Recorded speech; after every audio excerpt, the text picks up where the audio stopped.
Okay, so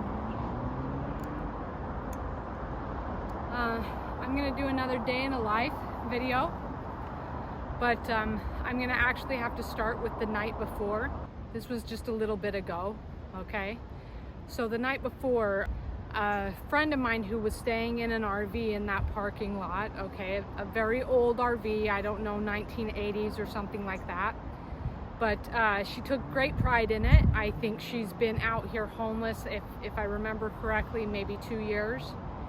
But she has a ton of clothes, a ton of shoes, a ton of purses. I mean, she is the glamour queen of homelessness, right?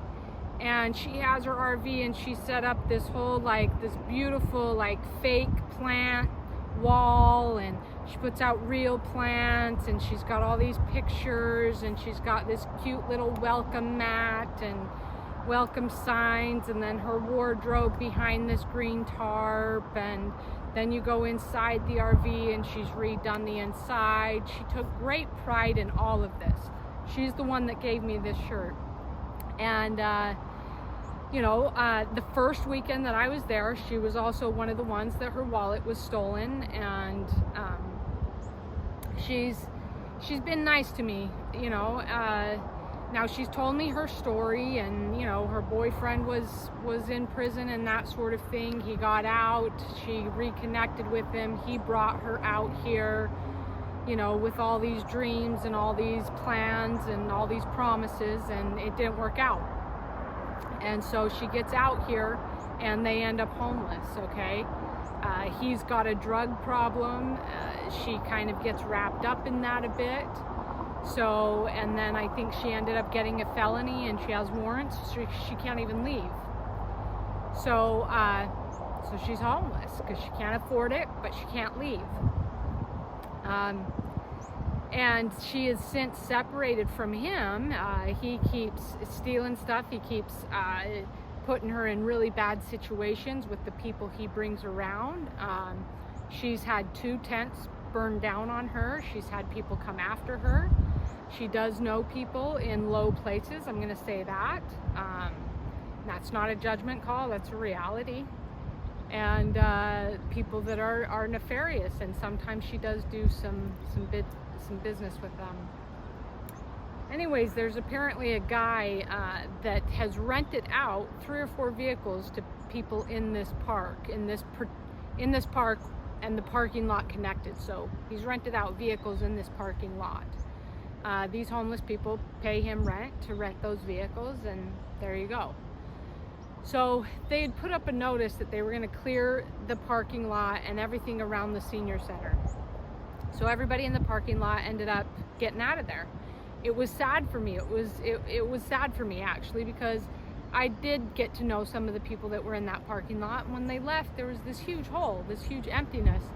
Plus, 2 of the guys that were there, I did become friends with them, and one of those guys is the one who gave me my first pair of shoes that were gifted to me, and he kind of looked after me. He had my back, and both of those guys, I mean, at night, they, I didn't think we could burn anything in the park, but they did, They had this this barbecue pit thing, and they'd make some food with the fire, and then they'd make a big fire so we could, stand around and get warm, They were doing it in the trash can, as you see in movies, which is cliche, but they were doing it in the trash can, but they decided that that wasn't the best thing, and the fire department did come over a few times. So anyway, I hung out with these guys a few times, and they would watch my tent and stuff like that during the day or at night and stuff if I wasn't there. So I lost that.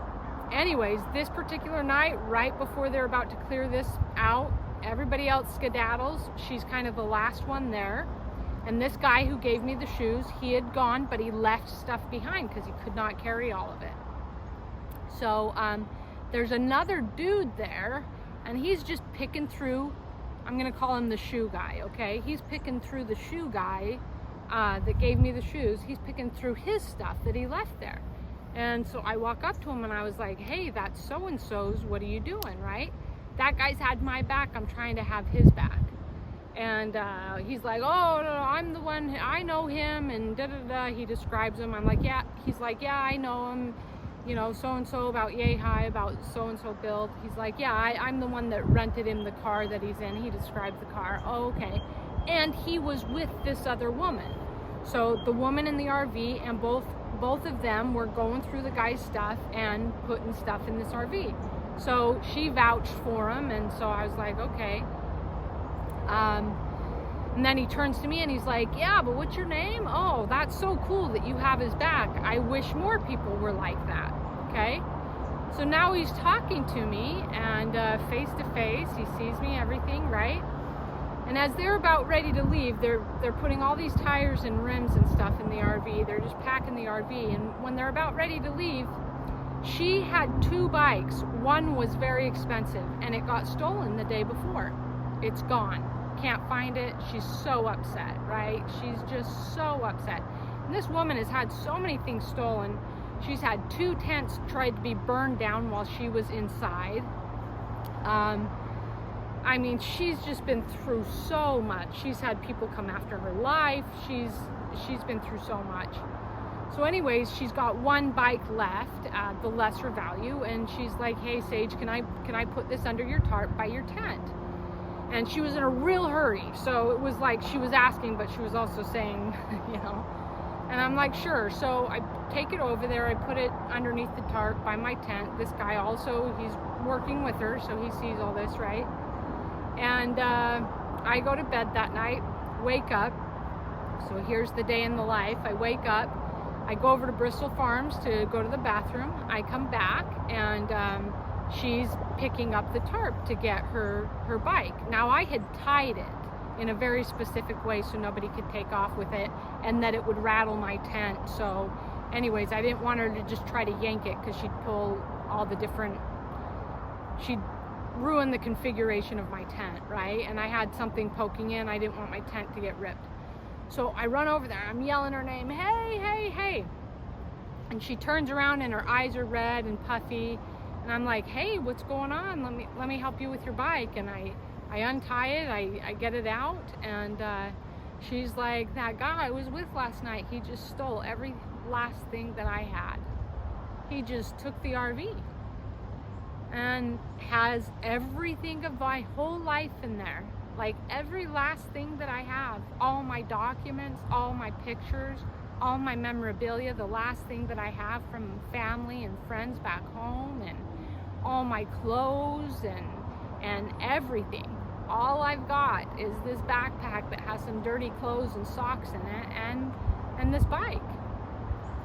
And I was like, oh my gosh, how did that happen? She's like, I don't know. We went somewhere. We both went off for a little bit to grab something out of a store, and I come back, and he's, you know, he while we're in the store, he's like, I'm gonna go get something, and then he's gone. I come back to go back to the RV where we parked it, and it's gone. All of it's gone. And I'm just like, what can I do to help you? And she's like, well, I know who he knows, obviously, so I'm going there. And I'm like, you gotta be careful, honey. You know, and I was like, I know you don't want to hear this right now, and I know I can't help the situation, but I just want to tell you, if you hang out with a snake and you let that snake crawl all over you, and you think, oh, this is a good snake, it never bites me, it only bites other people, it only bites other people, eventually that snake is going to bite you, because that's what it does, you know.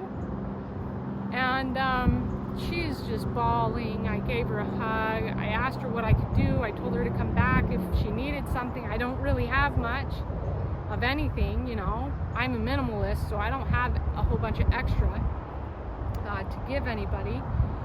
And told her to come back if I could help her in any way, but beware and take care, you know. Don't just, you know, she dabbles in drugs, and she deals sometimes, and she hangs out with that group, you know. The main dude likes her a lot, and so he gives her props, and I don't know what she does in exchange, but you go back into that environment, they could all be against you right now. You don't know. So that was that.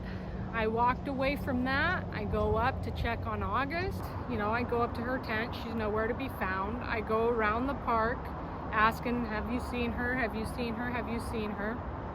If I was just to go around the park and say, have you seen her? I could probably do it in 40 minutes, okay? But that never happens.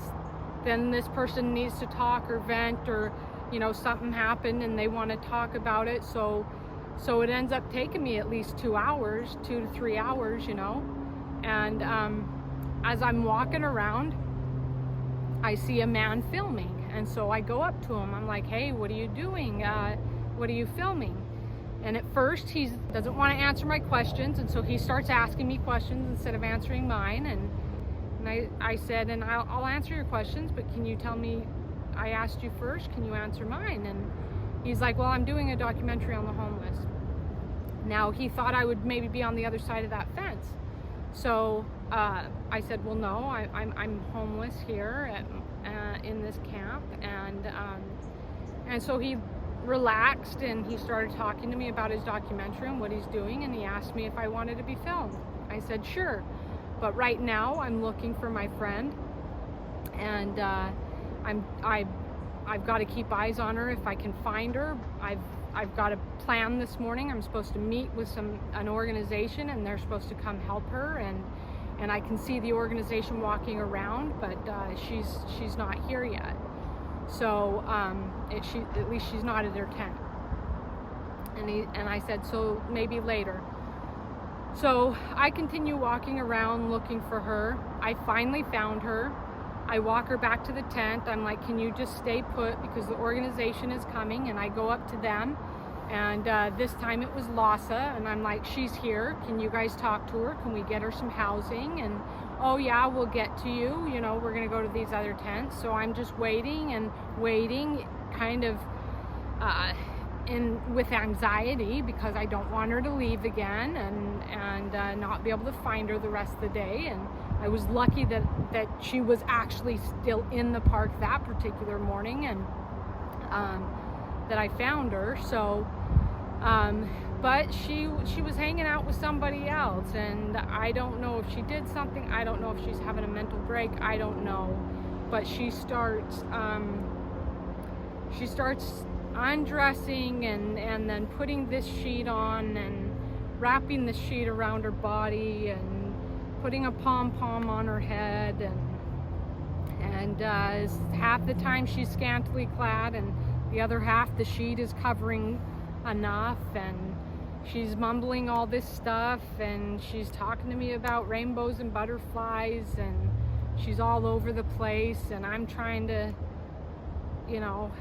talk any sort of sense with her, because I need her to talk to these organizations so we can get into a hotel, and I'm just totally stressed out. So I said, can you just stay here? I'm gonna go check on them again, because they were taking so long to get to us, and I did have eyes on them, and then a doctor did come up, and she had that knee problem, which if I haven't told you about that, I will tell you in another video. She had that knee problem, so I wanted the doctor to come back and see her. And I've only seen him in this park twice in the last month, so the fact that he showed up, it was like amazing, right? I'm thinking, wow, Lhasa is here, that's amazing. Okay, the doctor's here, that's amazing. There's a documentarian, that's amazing. And then all of a sudden, Mark from Invisible People, he shows up. And I'm just stressing out, and honestly my mind is all over the place. I think this was on that same day.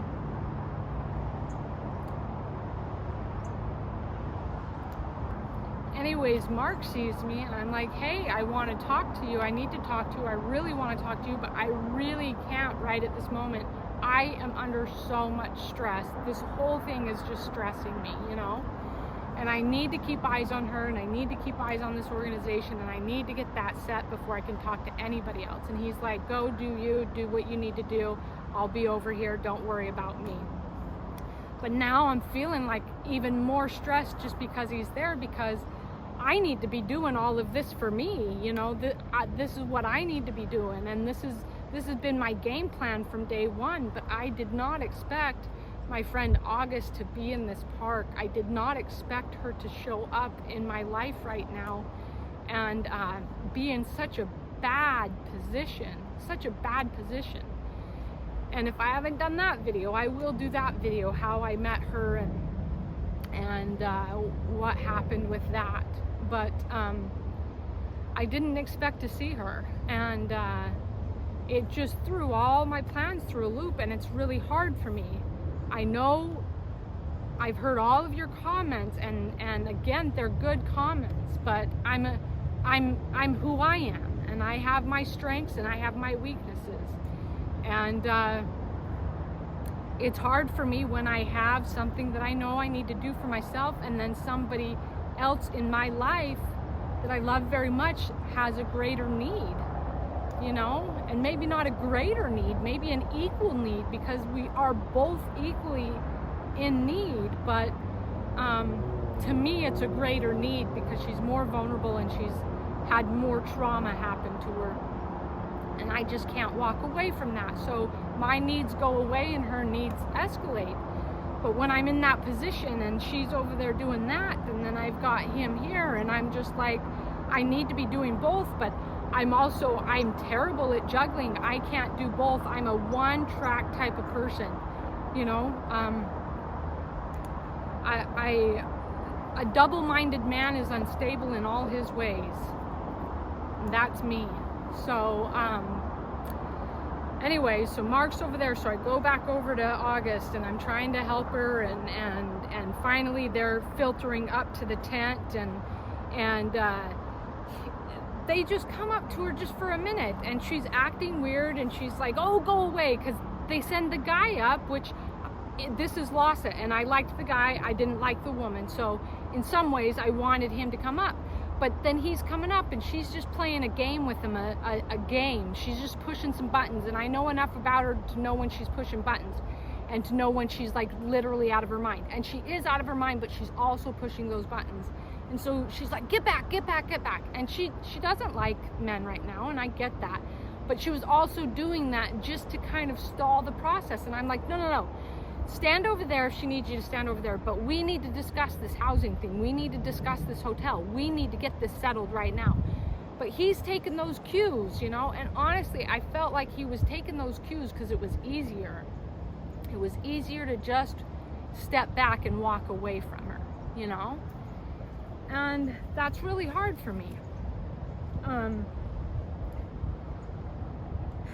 I need them to step up. I need them to do something. You know, I'm talking to him just a minute before we go in front of August, and he is venting to me about his about the people that he's around, and that he doesn't like them, and he's talking about his life and the trials and struggles that he has. And I understand all of that. I get it, you know, but you guys are here to do a job, and you know, I can only bear so much. So I'm just asking him to just handle this, but he's not. And so he just walks away, and all that time, and I'm juggling, and you know, now it's been 3 or 4 hours. They were supposed to be there 3 hours ago. They were supposed to get this handled. They don't. They take 5 minutes and they walk away, and and then the woman comes up, which I don't talk to now, and the woman comes up behind, and then she just offers her food. Doesn't talk about housing, doesn't talk about anything real, nothing, you know? And they want to blame it all on her, but it's not her per se. Some of it is, but hello, okay, you're dealing with somebody who's out of their mind. What are you going to do about it? So they are not without blame, and that's the problem. They're not above reproach. They did not do their job, their duty in that moment, or any other moment that I can see. So frustrating, just so frustrating. So she's there, and now I'm waiting for the doctor to come up and take a look at her leg and finally he shows up and looks at her leg, and it is doing better, despite the fact that she's just been rubbing dirt and sand in this open, gaping wound. Rubbing dirt and sand, and then borax, and then diatomaceous earth, and then vinegar, and then, you know, potatoes, and everything. And some of that I get, you know, she's a naturopath, but anyway, by the grace of God, her leg is healing. So he looks at her, he walks away. I'm just trying to get more people there. Then Mark comes up because he's gonna leave, so I talked to him for a while. The conversation was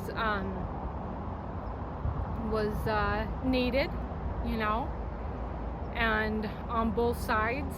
And you know, I asked him if he could pin something on his video, because I couldn't get in there.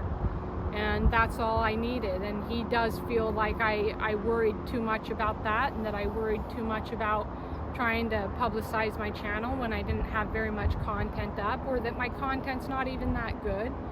And I understand all of that, but I don't have the luxury right now of sitting in a home and just relaxing and waiting for my content to get good, and for my channel to work out the way that I wanted it to. This is not the way that I wanted it to go. But juggling August and juggling trying to start this is what it is, you know? Nothing else I can do about it. Am I just not gonna publicize it or not gonna market it because it's not what I want it to be? No, I'm not. I don't agree with the philosophy. In business, again, you have to have a good product and you have to market it. If you have a good product and you don't market it, you're cutting yourself off. If you market it and you have a terrible product, you're also cutting yourself off. I get that. My product might not be good right now, but I have no choice but to market it. And marketing it is the thing that got me here in the first place, to actually push play and record. That's what got me out of bed. That's what got me out of bed. So, and I don't have the luxury to wait. It might take me 6 months before any of my content's very good at all, you know? And so I totally appreciated his advice, the conversation. Again, what I was saying was both needed, let's say, and I'm glad we could communicate and things like that, and get ourselves right in the end. And it was a very emotional and hard day for me, and I broke down in front of him, and you know, hearing a little bit of his story and things like that. But I'm just doing the best I can with what I've got right now, and this is all I've got. So and I know a lot of you have asked a lot of questions, and I will get to answering those, and my channel will change, because it's going to look like how I wanted it to look, I hope. But this is all I can do right now. So you'll have to be patient with your questions. You'll have to be patient to know about how I do my money, and what I'm doing to get out of homelessness, and what my plan is, and all of these things. You're just going to have to be patient. It will come in time. And the channel will mature in time. So I leave Mark, and I go back over to August, and I spend more time with her, and I just sit with her. I just, you know, I've been like, we got to get this stuff done, and you know, I'm so deflated, and I'm so emotional, and I'm so drained, and so I just sit with her, because I just want her to know I love her, and I just want to be there, you know. But how much does she really recognize that I'm just sitting with her? I don't know. And when she's out of her mind, she speaks pretty bluntly, and you know, she says some pretty mean things to me and about me. And she's yelled at me a few times. I've told her that I'm not going to put up with that. But you got to know where she's at too. So August said that she's feeling tired and she just wants a break, so she's gonna go inside her tent and take some time. And so that's fine. She's trying to do a fashion show with the sheet that she's ripped up. I'm very grateful that she's going to go back inside because the camera crew shows up. So there's a lot of film around here this particular day, and the last thing I want is them filming her, you know, especially in such a lack of dignity, you know. So lo and behold, a camera crew shows up, like a big one, not the documentarian, a big camera crew. And they have about 20 cops with them, okay? 20 cops in like full vest. I want to say bulletproof vest, but like full vest. Like, this looks intense. And half of the camera crew goes up to the tents, and the other half goes down where the basketball courts were, right? So I walk past, I can see that they're filming a homeless guy. So I end up going down by the tennis courts. I wanted to see what they were doing. And as I walk up, they're filming a lady in a white t-shirt. And she's talking about living in the neighborhood and the experience, and that they want the park back.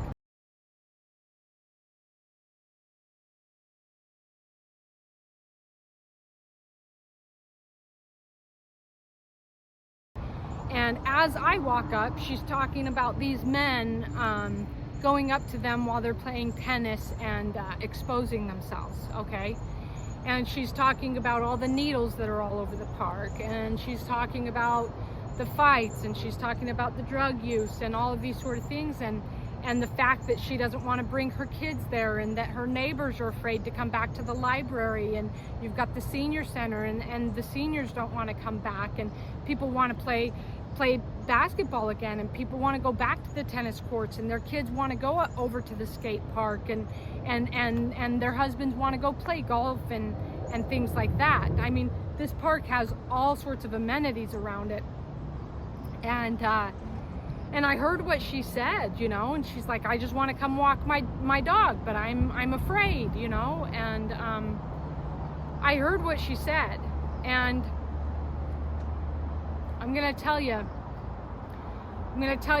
on both sides of that coin. One side of that coin, I hear her loud and clear, and I get it. This is not the answer, okay, to have all these people in this park and stuff like that, myself included. This is not the answer, okay? It's not the answer. And I understand her fear. I understand the filth that she's looking at. I understand the idea she doesn't want her kids around it. I understand that the fights. I understand the whole optics of it. I understand the whole view and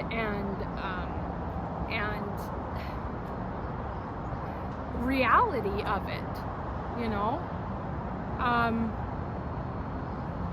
I understand all that.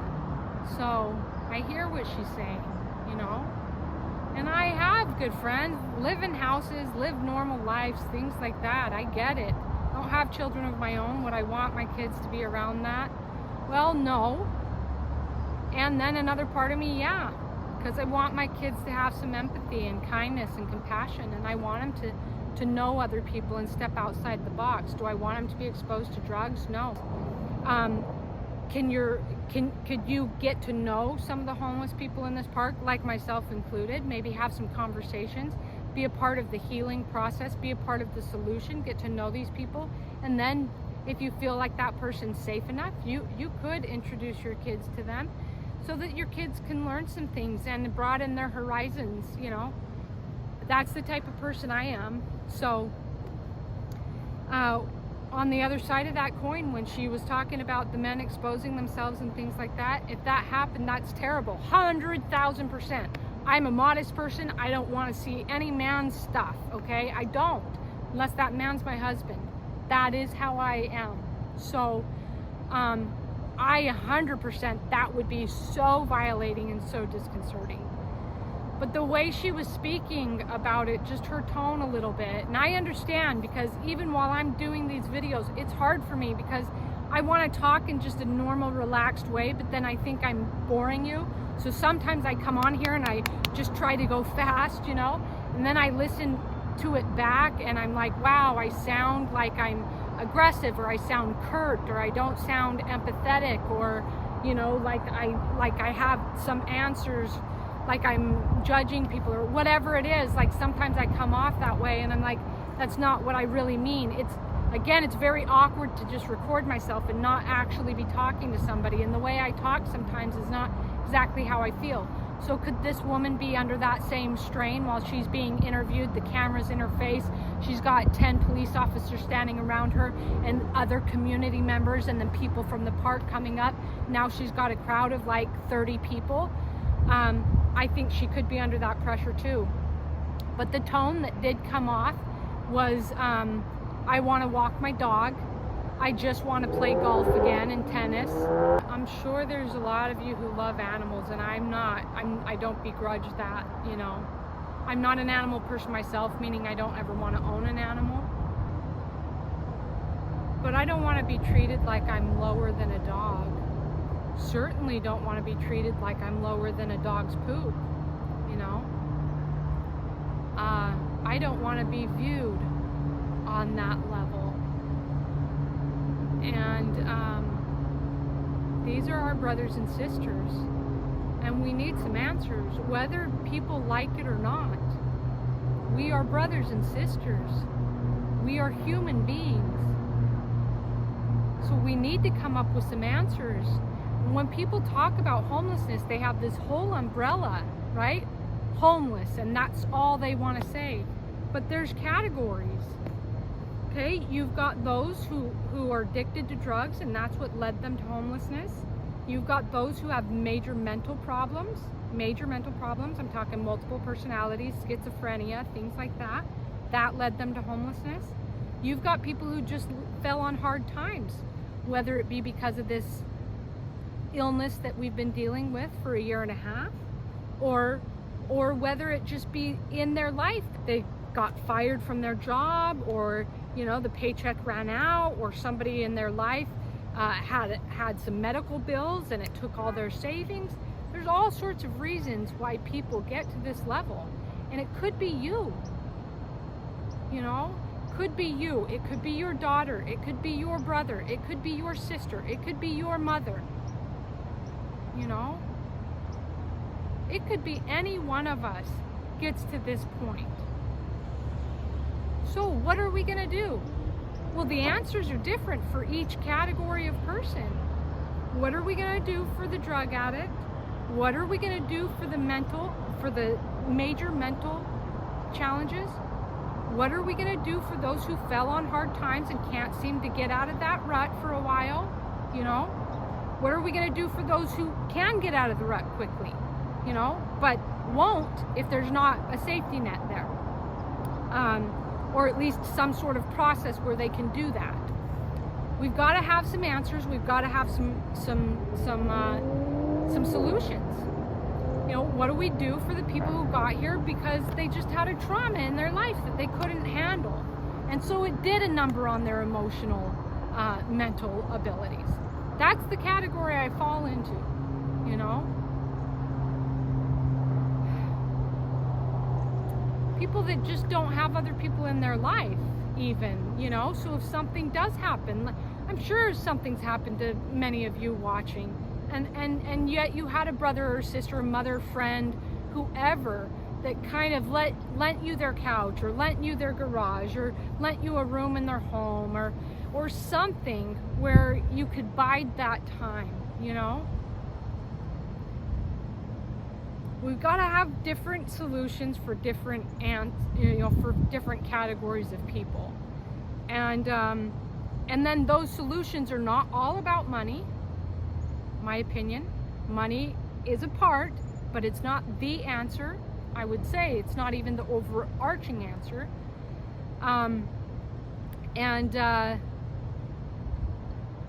And when we put those solutions in play, it can't be going through some politician's hands where half of the money's gone and then it goes to this organization and the other third is gone, and by the time it gets to the point, to the end result of this person, there's $1 left, you know.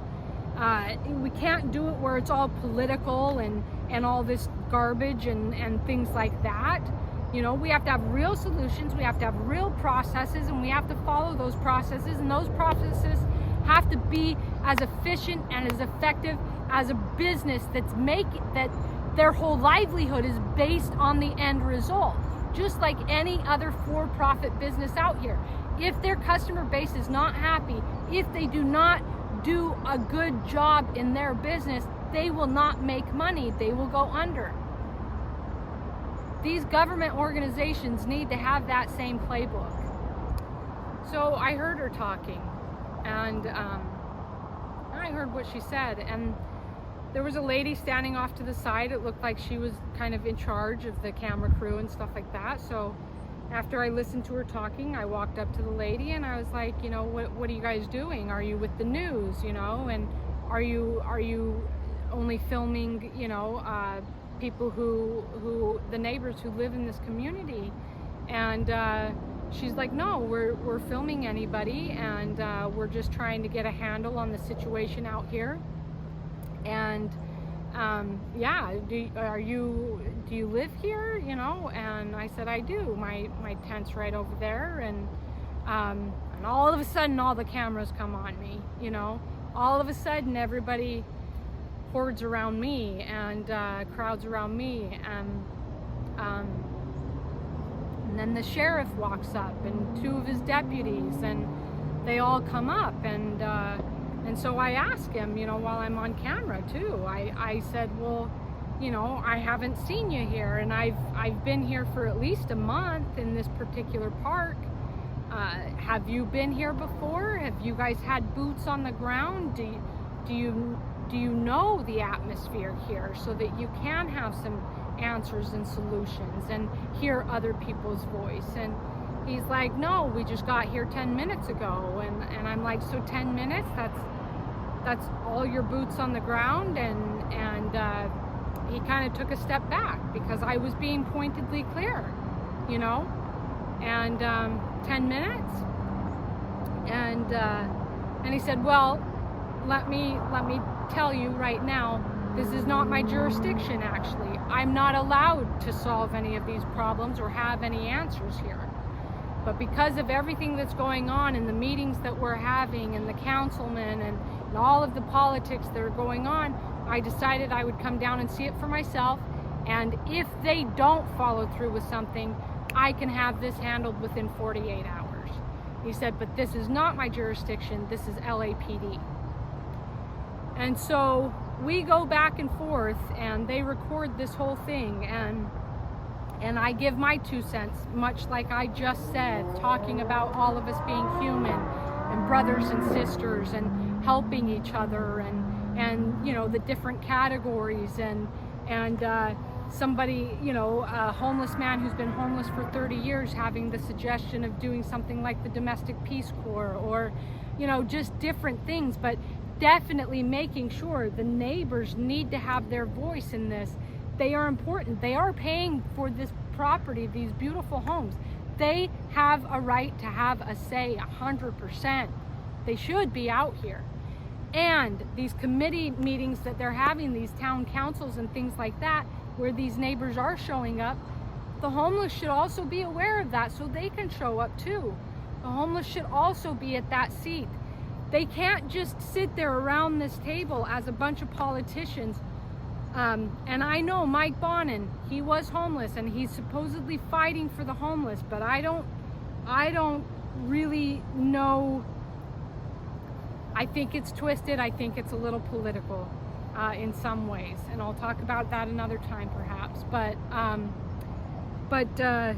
you know, most of the politicians sitting around that table and sitting in their beautiful office buildings, looking out this beautiful piece of glass, you know, have never been there, and they don't even know what the problems are. How can you have the solutions? So that's not the answer for sure. So I just reiterated that everybody needed a voice, and I wish that I could get a copy of that film because I was really on point. And everybody was listening, and everybody just stopped. I mean, they all just stopped and listened, and it was good. It was was validating, it was empowering, because they treated me like I was a human. And I told the sheriff, I said, you know, I've not had good experiences with any police officers in the last 10 years. I don't really like them. And I said, and I don't know if this is just a political slant that you're, you know, what's going on right now, but you've treated me with kindness in this conversation, even when the cameras went off, and treated me with dignity and respect, and I appreciate that, and I hope that that's your reality. We had a talk. He asked me what my plan was, and how, you know, how these organizations are helping or not helping, and you know, things that he had at his disposal and yet he couldn't deploy. And I told him what my plan was and how I wanted to go about it, and he respected me for that. When it was over, and I talked to him for quite some time, I talked to a lot of the community members.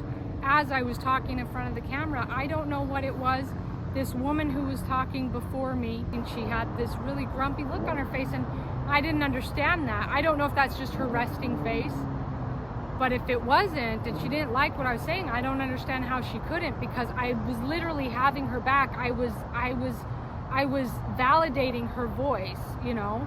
I really was, but I was also having compassion and empathy for those that are on my side of that fence too. And so I don't know how she could be disrupted by that or anything. Everybody came up to me afterwards and thanked me for my words, like it was really impressed upon their hearts. And so I got some people's numbers and stuff like that from the community, and that was good. When the officer finally left, then all of a sudden another organization shows up, and you know, this organization who hadn't shown up yet, PATH, they didn't show up, but everybody else, LASA, the doctors, TV crew, a documentarian, Mark from Invisible People, another group called Street Watch, who is an advocacy for the homeless people. There was like 4 or 5, like LAPD shows up, fire truck shows up, like everybody's out there. They're out there because the sheriff was gonna come.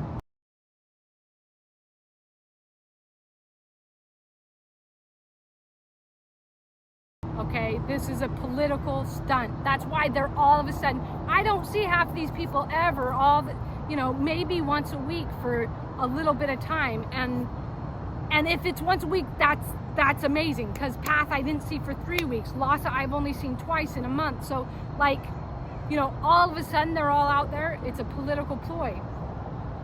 So once the sheriff goes away, this other organization lady comes up to me, and she was somebody who wouldn't talk to me before. And she's got a social worker background and things like that.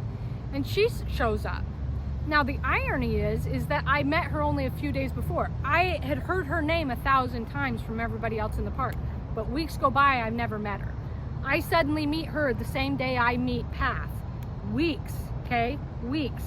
And the PATH organization, those were the ones that were in the car, and the man got out and stood up to me and da-da-da-da. And then this woman goes and apologizes when I did nothing. He was aggressive towards me, and she apologizes for it, you know?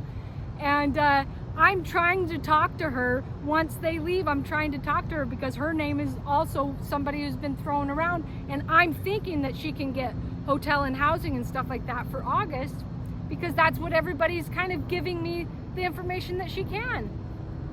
She won't talk to me that day. She's looking around everywhere else. I'm trying to have a conversation with her. She's got 3 other people working with her. Those people are talking to me. Those people are having eye contact. I'm having a back and forth with them. She just keeps talking about how she needs to go and do this and see that and da-da-da-da-da-da.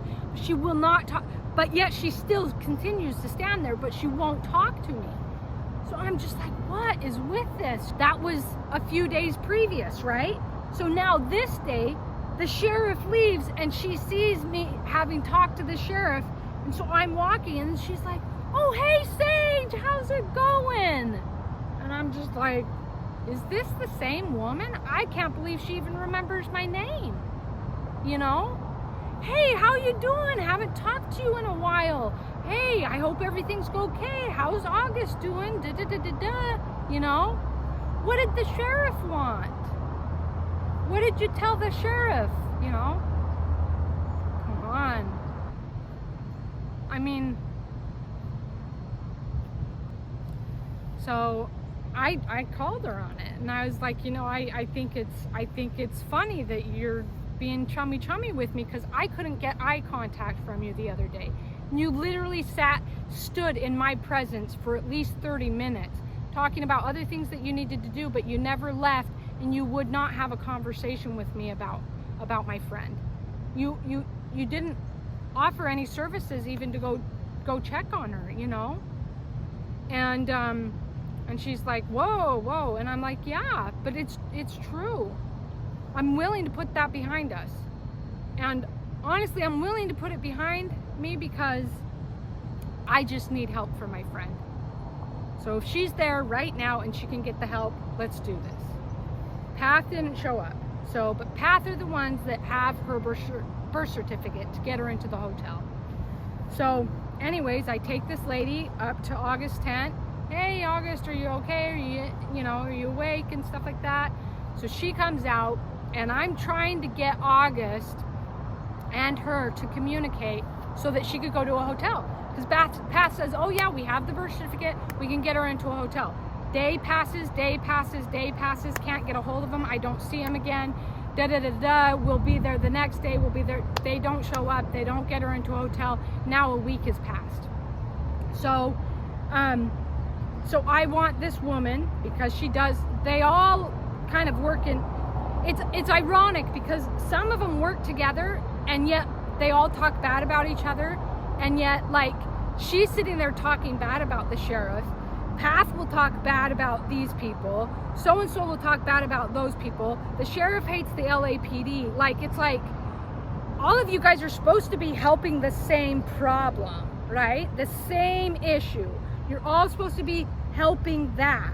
Why don't you guys just stop doing anything else, even sitting in your offices and all these sort of things, and actually deal with this issue at hand? Come together, deal with this issue. Let's get whatever resources, money, whatever, and actually solve this. So, but they don't. It's a political,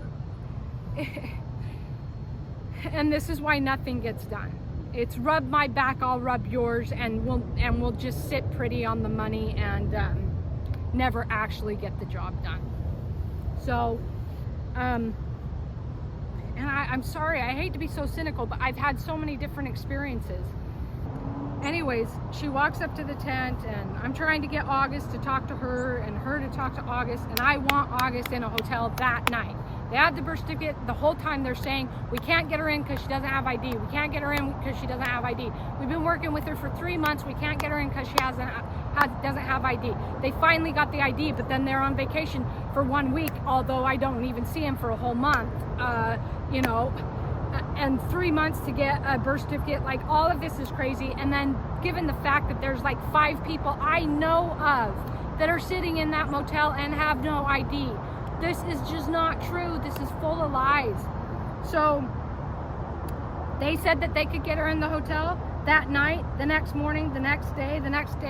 I want them to take her right now. So, but she's not fully there, right? And so she's like, no, I don't want to go to a hotel. And then the lady's like, see, Sage? And I'm like, don't see me, okay? She says that the whole month that I've been here, she's wanted to go to a hotel. But you guys haven't even shown up. You haven't even kept any of your appointments. You don't keep your word. None of this stuff.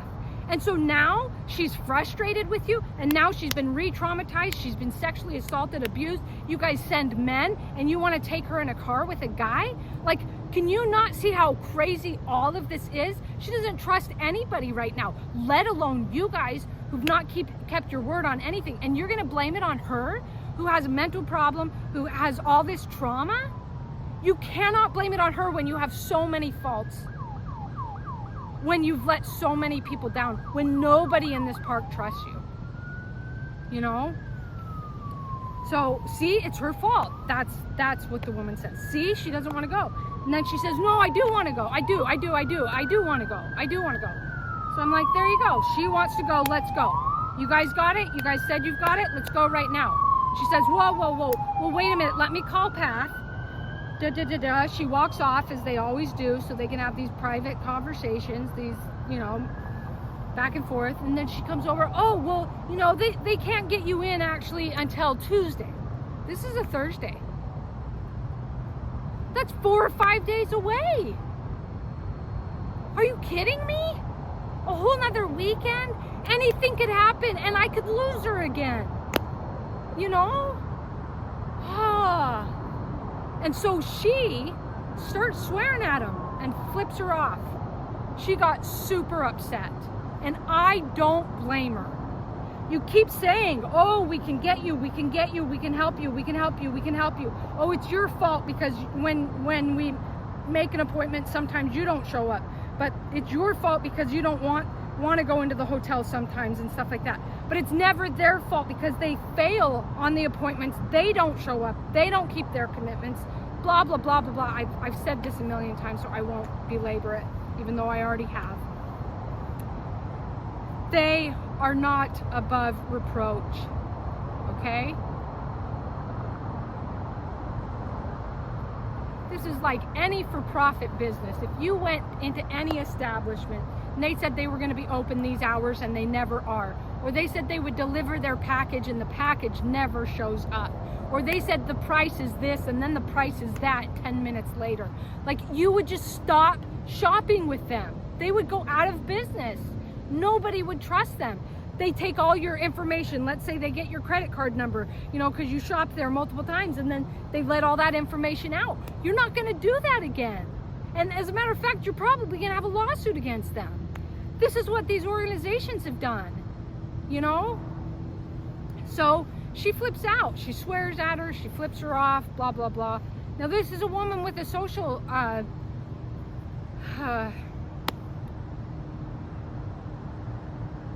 I can't even think of the word. I'm so...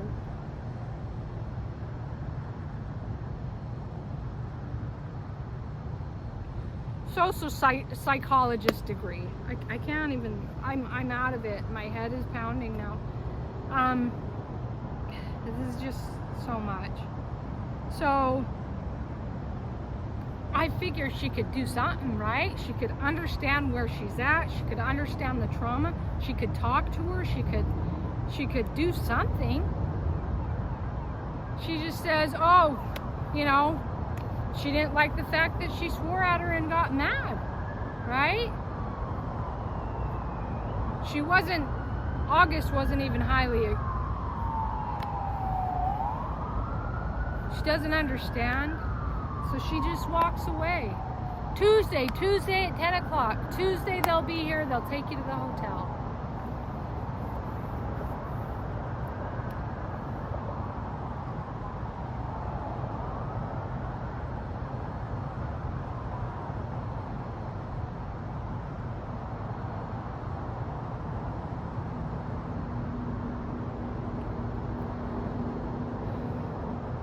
Part of the challenge is that everybody that's in these beautiful homes, which I don't begrudge, and I only add that I don't begrudge it because, being homeless, and I say these beautiful homes, and I talk about it, and sometimes maybe my tone is off, but please understand, I'm not saying us versus them, because my friend could live in that home right there, I know a lot of people who live in beautiful homes. I could live in a beautiful home in a year. Like, you don't know how life works out, right? Probably not in a year for me, but I don't have envy, really. Some of the people who are living in those homes didn't work for that home either. Some of them are at the end of their rope. They've got 2 cars, 3 cars in their garage. Some of them did illegal things to get it. There's all sorts of things. Some of them busted their freaking tush to live in that home. Some of you busted your freaking tush, worked your butt off, disciplined yourself. You know, good on you. Good on you. So, my point was that people who are in the homes sometimes have made comments to me. Oh, the organizations are supposed to take care of this, and then they filter even more money. Billions of dollars has been given to California for this problem, and it's been embezzled, half of it. Half of it's just being peed away, you know.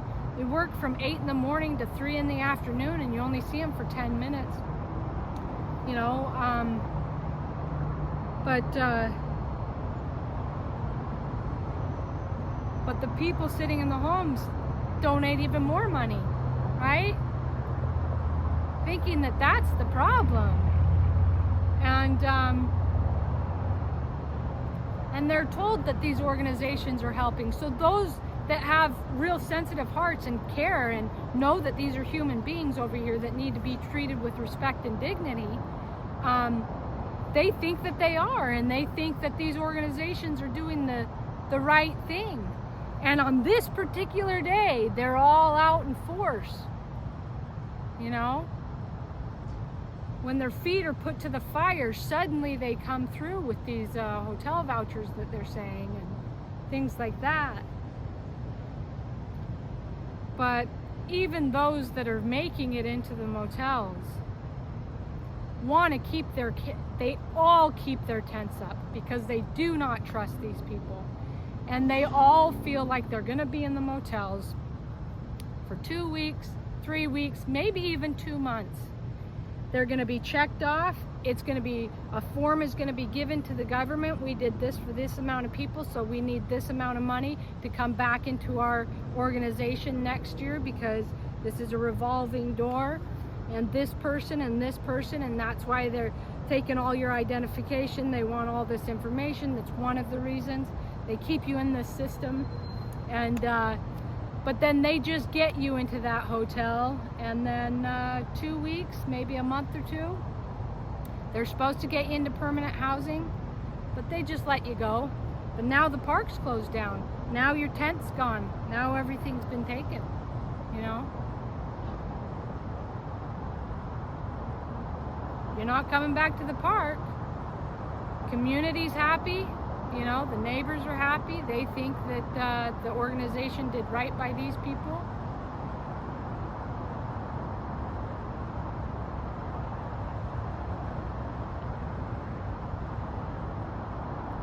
Other people that are coming to the park that say they're helping think, yeah, we did good because they got into the hotel. Then they don't know if some of them who just work for the organization and really do have a caring heart, really are trying to do a good thing, they don't know the lifespan of that individual. They don't know that if that individual ever made it to the real housing.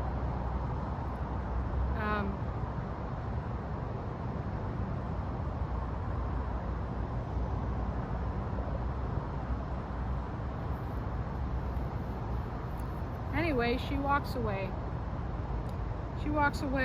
August goes back inside her tent. She's pretty upset. I sit with her for a while. Then LAPD shows up, and they're hanging out, and the woman was talking to the LAPD. And I needed to ask her one last question, and I wanted to, at the very least, confirm Tuesday at 10, and I wanted to let her know I was going to hold your feet to that fire if I have to burn the whole thing down. So they better show up at 10 o'clock, and she better be in a hotel by that afternoon. So walk up to her, she's talking to the LAPD, and she's sitting there ragging on the sheriff. And ragging on the whole thing. Just like double-minded, kind of it was just kind of sleazy. That was my feeling. So, you know, I need to take a break from filming this, and So this will have to be a part 2. I can't even remember what happened the rest of the day. And I'm tired, and I have to go meet somebody.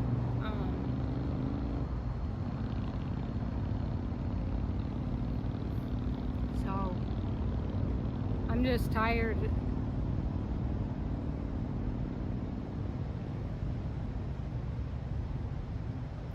It's hard for me to juggle both. It's hard for me to juggle August. It's hard for me to juggle myself.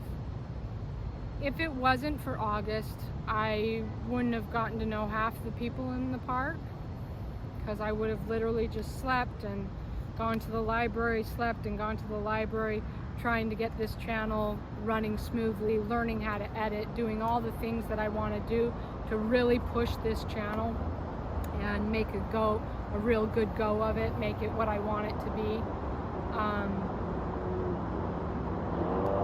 Finding my next job, setting some other things up that I've got a whole plan. But I wouldn't have even really gotten to know these organizations, because I'm not going to use their services. And they keep asking me, whoa, what about you? What about you? You know, let's focus on you. Number one, I'm not giving you my information. Are you kidding me? Really? 3 people in your organization embezzled $500,000 and took people's identities? I'm not giving you my information. Number 2, you put people in a system, and then they end up in this, I don't know what to call it, but they end up in the system. So their name and information is there, and they just passed a law not too long ago where if you're homeless and you're offered housing and you don't take it and you keep remaining in that system, your name will pop up, and eventually they'll just take you to jail. You can't sleep outside. I'm not going to be in any of your systems. So, and really, nobody trusts you. You don't keep any word, and you want me to rely on you? You want me to be dependent on you? Does that make any sense at all? You want me to put my whole life, all my eggs, in your basket? Does that make any sense? You're aggressive towards me. You don't keep your word. You don't show up on time. You don't work it like any form of business that I've seen. You do underhanded, undercover stuff. You're not working with any of the other organizations to get the job actually done. Doesn't seem like you care about the person. You push them out so that all their stuff is then going to be taken, and who knows what happens to them after that. I've heard 1,000 stories of people who have been in this system with these people that are supposed to be helping them for 2 years. They do end up in the hotels, and then they're back out. You want me to put my life and all my hopes and all my dreams and my future and all of my identity and my information in your hands? No, thank you.